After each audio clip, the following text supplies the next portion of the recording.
ఏమ్మా ఏంటి ముగ్గురు పిల్లలు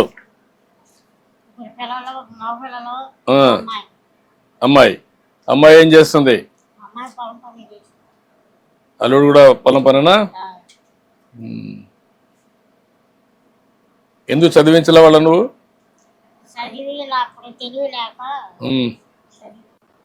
చదివించుంటే వాళ్ళు పైకి వచ్చేవాళ్ళు కదా నువ్వు కష్టపడంటే.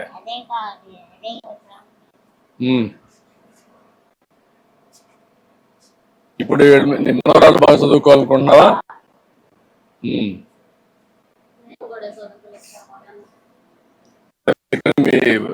వాళ్ళు ఇదయ్యారు, మిమ్మల్ని చదివించలేదు.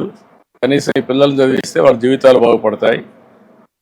ఆలోచించద్దండి, ఇంకొక 20 ఏళ్ళు వీళ్ళు పెద్ద అయ్యే లోపల ఇది ఒక రాజధాని అవుతుంది. రాజధానిలో భాగం హైదరాబాద్ లో తయారవుతుంది. తయారైనప్పుడు మళ్ళా వీళ్ళు కూలి పని చేసుకుంటే కరెక్ట్. వాళ్ళు కూడా చదువుకొని ఉన్నతమైన పదవులు రావాలి, భవిష్యత్తు ఉండాలి. నువ్వేం చదువుకున్నావు? నువ్వు కూడా చదువుకోలేదు.